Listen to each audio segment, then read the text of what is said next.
Hello everyone, how are you all? Hope you all are doing good.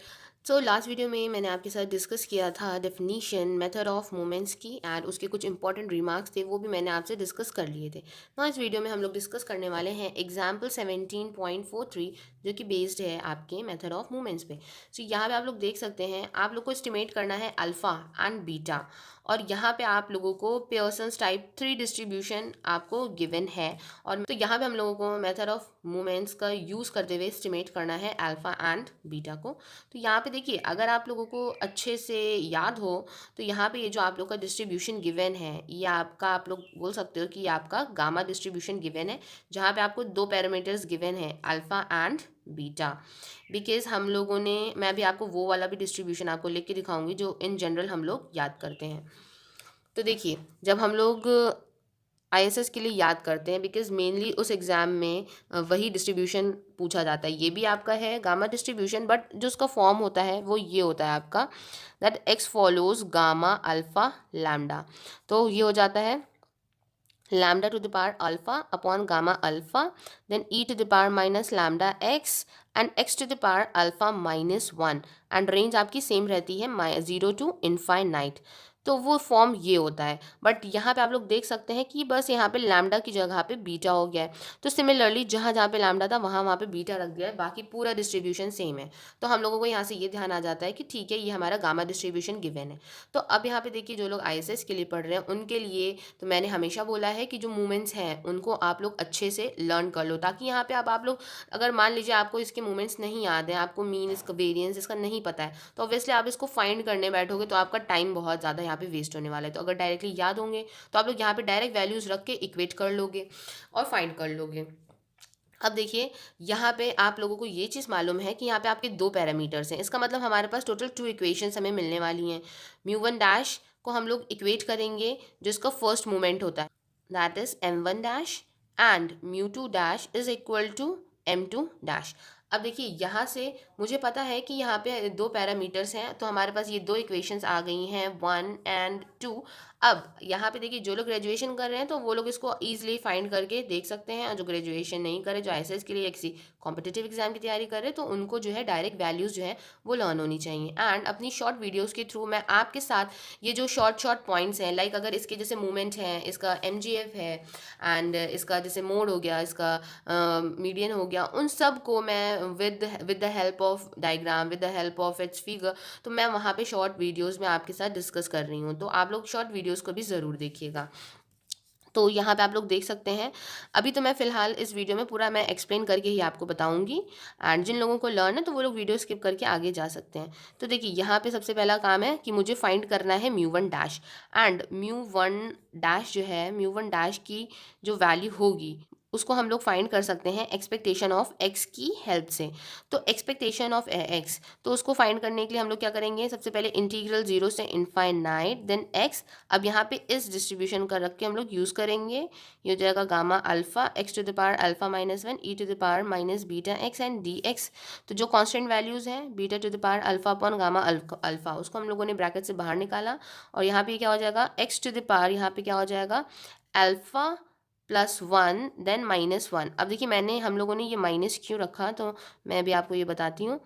देखिए, ये आपका जो फॉर्म है, ये आपका एक ऐसा फॉर्म है, 0 to infinite e to the power minus a x into x to the power n minus 1 d x. तो अगर इस तरह का इंटीग्रेशन में कोई भी हमें फॉर्म दिखता है तो उसको हम लोग लिख सकते हैं gamma n a to the power n, मतलब ये एन इस गामा में आ जाएगा and a to the power ये वाला एन हो जाएगा। तो ये डायरेक्ट इसकी मतलब सॉल्व करके वैल्यू आप लोगों को यहाँ पे मतलब उस तरह से सॉल्व नहीं करना पड़ेगा जैसे हम लोग मल्टीप्लाई करके सॉल्व करते हैं, इंटीग्रल वाला मल्टीप्लिकेशन।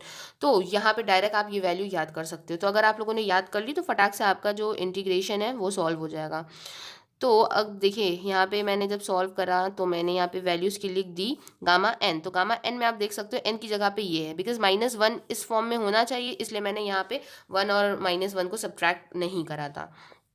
तो यहाँ पे गामा एन की जगह मैं लिख दूंगी alpha plus 1 and a to the power n. अब ए की जगह पे तो यहाँ पे बीटा है, तो beta to the power n, n का मतलब क्या हो जाएगा, n का मतलब हो जाएगा a प्लस बी, तो इसकी पावर में a प्लस बी चाहे मैं लिख दूं या फिर मैं लिख दूं a to the power b into beta, because इन दोनों के बेस से मैं प्लस करके अल्फा प्लस 1 इसकी पावर में आ ही जाना है। अब मैंने इसको तोड़ा क्यों, इसलिए बिकॉज मैं यहाँ से इसको कैंसिल आउट कर सकूँ।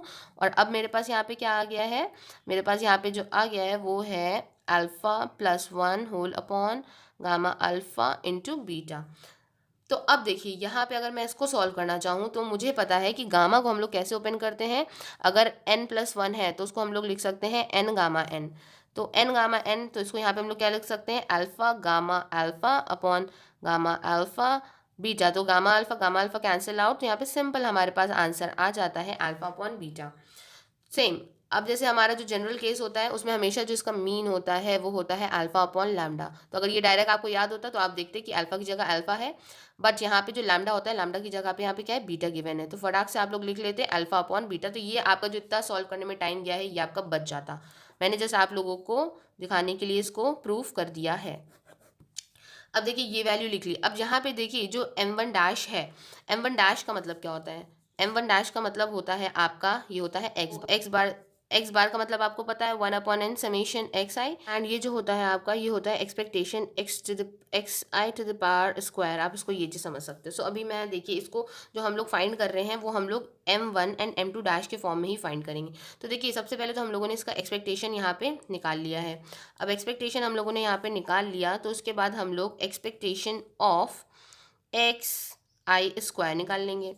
अब देखिए एक्सपेक्टेशन ऑफ सिंपल, अभी हम लोगों ने एक्सपेक्टेशन ऑफ यहाँ पे एक्स निकाला था, अब हम लोग एक्स आई स्क्वायर निकालेंगे। तो सिमिलरली हम लोग यूज़ करेंगे 0 to infinite x square, then यहाँ पे पूरा हम लोग एफ एक्स अल्फ़ा बीटा जो हमारा ये वैल्यू है इसको लिखेंगे। और सेम स्टेप्स पे हम लोग जब इसको सॉल्व कर लेंगे तो यहाँ से जो हमको वैल्यू मिलेगी वो हमें वैल्यू मिल जाएगी म्यू टू डैश की। तो ये आपका है म्यू टू डैश, तो इसकी जो वैल्यू मिलेगी वो हमारी हो जाएगी alpha plus 1 into alpha whole upon beta square. तो ये वैल्यू हमें मिल गई। अब देखिए ये दो वैल्यूज़ हमको यहाँ से मिल चुकी हैं, तो हमें दो वैल्यू मिल गई हैं। तो यहाँ से देखिए हम लोगों को इक्वेट करना है, तो मैं आपको इधर सबसे पहले इक्वेट करके दिखा रही हूँ। तो देखिए हम लोग इक्वेट कर देंगे म्यू1 डैश को m1 डैश से, और m1 डैश का मतलब होता है x बार। तो म्यू1 डैश की वैल्यू हमारी क्या आई हुई है, वो हमारी आई है अल्फ़ा अपॉन बीटा। तो ये हो जाएगा हमारा alpha upon beta is equals to X bar. तो ये हो जाती है हमारी फर्स्ट इक्वेशन। जो सेकंड वाली है हमारी वो मैं यहाँ पे इक्वेट कर रही हूँ, तो म्यू टू डैश, और म्यू टू डैश का मतलब हमारा क्या है, अल्फ़ा प्लस 1 अपॉन बीटा का होल स्क्वायर इंटू अल्फ़ा। अब उन दोनों वैल्यूज़ का यूज़ करते हुए अगर हम लोग इनकी वैल्यूज़ को का रेशियो ले लेते हैं, mu two dash over mu one dash का स्क्वायर अगर हम लोग कर दें, तो देखिए म्यू टू डैश जो था हमारे पास वो हमारे पास क्या था, alpha plus 1 into alpha upon beta square. Then हमें क्या करना है, म्यू वन डैश का स्क्वायर करना है। तो म्यू वन डैश हमारा क्या था, अल्फ़ा अपॉन बीटा, तो ये अल्फ़ा स्क्वायर, देन न्यूमरेटर में चला जाएगा बीटा स्क्वायर। तो यहाँ से देखिए ये कैंसिल आउट हो गया, अल्फ़ा से अल्फ़ा कैंसिल आउट हो गया, एंड यहाँ पे अगर हम लोग देखें तो ये हो जाएगा 1 upon alpha plus 1।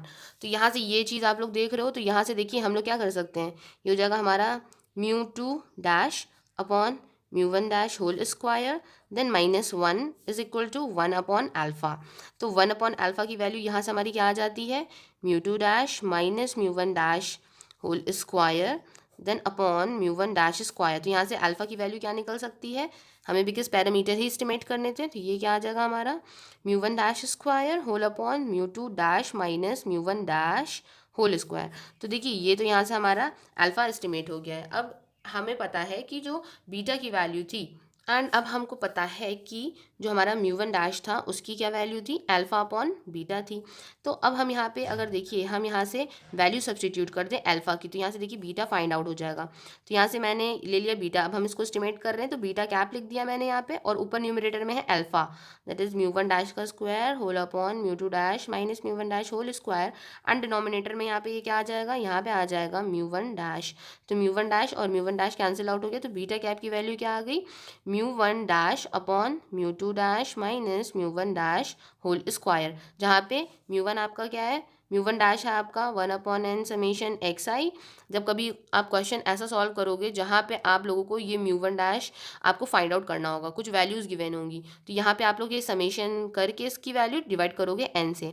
And similarly mu two dash जो होता है आपका वो होता है 1/n समेशन एक्स आई स्क्वायर। तो इन दोनों वैल्यूज़ का यूज़ करके आप लोग mu one dash and mu two dash की वैल्यू निकालोगे, यहाँ पे सब्सटीट्यूट करोगे, देन जो एग्जैक्ट वैल्यू होगी आपकी वो कुछ भी आ सकती है 2 3 4 5 6, तो वो यहाँ पे वैल्यूज़ आ जाएंगी दोनों ही आपकी। तो देखिए ये निकल आया है आपकी बीटा कैप का एस्टिमेट एंड ये है आपका अल्फा कैप का एस्टिमेट। और इन जनरल आप लोग इस फॉर्मूलों को याद भी कर लीजिए। क्यों याद कर लीजिए? बिकॉज एग्जाम में डायरेक्टली आपको वैल्यूज़ गिवन होती हैं और आपको ये जो गामा डिस्ट्रीब्यूशन का फॉर्म है ये दे दिया जाएगा और बोला जाएगा अल्फा एंड बीटा को एस्टिमेट करिए। अगर आपको ये डायरेक्टली फॉर्मूलाज रटे हुए हैं तो आप डायरेक्ट यहाँ पे वैल्यू रख के फाइंड आउट कर लोगे, वरना आप खुद सोच लो कि अगर आप पूरा ये अल्फा कैप की वैल्यू ड्राइव करोगे देन बीटा कैप की वैल्यू ड्राइव करोगे, कितना ज़्यादा टाइम जाएगा। और टाइम जाने के साथ साथ उसके बाद फिर आप वैल्यू सब्सटीट्यूट करोगे तो बहुत ज़्यादा टाइम लगने वाला है। और अगर direct alpha cap beta cap के एस्टिमेट्स आपको लर्न है तो आप लोग ईजिली यहाँ पे वैल्यू सब्सटीट्यूट करके alpha cap and beta cap की वैल्यू फाइंड आउट कर लोगे। सो आई होप कि इससे आपको बहुत ही ज़्यादा हेल्प हुआ होगा। और अगर आप लोगों को ये वीडियो अच्छा लगा हो तो आप लोग अपने फ्रेंड्स के साथ शेयर कर सकते हो और मुझे कमेंट बॉक्स में आके कमेंट भी कर सकते हो। एंड मेरा आप लोग इंस्टाग्राम जो हैंडल है ISS स्टडी, वहाँ पे भी मैं आपको शॉर्ट वीडियोस प्रोवाइड करती हूँ, इंपॉर्टेंट कुछ पॉइंट्स मैं बताती हूँ, उसको भी आप लोग फॉलो कर सकते हो। एंड अगर आप लोग को कोई भी क्वेरी है तो आप मेरे व्हाट्सएप नंबर पर मुझे मैसेज करके पूछ सकते हो। So thank for watching this video and have a nice day.